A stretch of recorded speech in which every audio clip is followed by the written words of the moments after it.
लोकसभा चुनाव से पहले पूरे देश में लागू होगा सीएए, अमित शाह ने किया बड़ा ऐलान।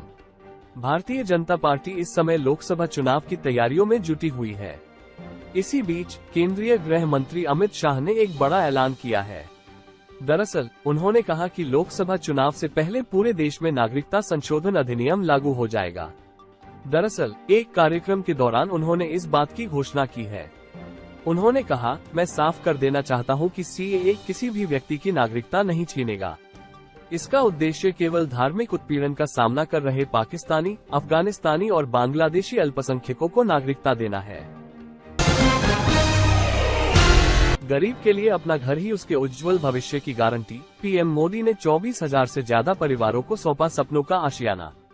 पीएम मोदी ने आज वीडियो कॉन्फ्रेंसिंग के जरिए प्रधानमंत्री आवास योजना ग्रामीण एवं अन्य आवास योजनाओं के अंतर्गत 24,184 घरों का लोकार्पण किया।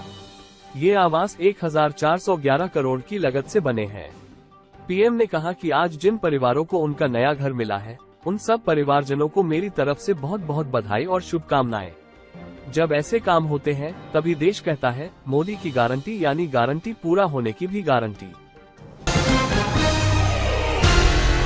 कुछ सालों में ही $300 अरब इलेक्ट्रॉनिक सामान का प्रोडक्शन करेगा भारत। आईटी मंत्री अश्विनी वैष्णव ने शनिवार को यहां कहा कि भारत ने आने वाले कुछ वर्षों में $100 अरब के निर्यात सहित $300 अरब के इलेक्ट्रॉनिक्स उत्पादन को हासिल करने की यात्रा शुरू कर दी है, जो सरकार, रेलवे, केंद्रीय इलेक्ट्रॉनिक्स और आईटी मंत्री के लिए एक यथार्थवादी और प्राप्त करने योग्य लक्ष्य है।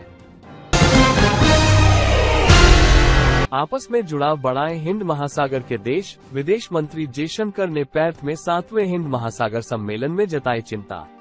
विदेश मंत्री एस जयशंकर ने शुक्रवार को संप्रभुता की रक्षा, समुद्री कानूनों की अवहेलना के मामलों से निपटने और लंबे समय से चली आ रही संधियों के उल्लंघन जैसी चुनौतियों का सामना करने के लिए हिंद महासागर क्षेत्र के देशों के बीच जुड़ाव बढ़ाने का आह्वान किया।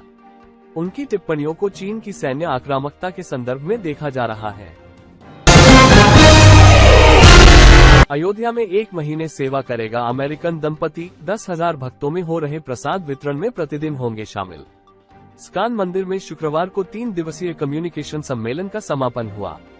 मंदिर में विधिवत पूजन अर्चन के बाद राधा माधव का श्रृंगार किया गया। प्रभु के दर्शन और हरे रामा हरे कृष्णा के जयकारों से वातावरण गूंज उठा। सम्मेलन में शामिल हुए देश और विदेश के भक्तों में प्रमाण पत्र का वितरण किया गया। सम्मेलन में शामिल होने अमेरिका से आए अनुतम प्रभु ने अयोध्या में 1 महीने तक प्रभु की सेवा का निर्णय लिया। 11 पारियों से 1 अर्धशतक को तरसा भारतीय बल्लेबाज, इंग्लैंड के खिलाफ टेस्ट सीरीज से हुआ ड्रॉ। श्रेयस अय्यर को इंग्लैंड के खिलाफ शेष 3 टेस्ट मैचों के लिए भारतीय टीम में जगह नहीं दी गई है।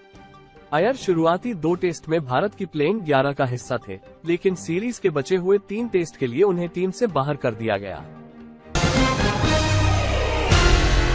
पिछले 5 साल में चीनी मिलों को जारी किए गए 15,948 करोड़ रुपए, उर्वरक सब्सिडी में दिए गए 1.71 लाख करोड़।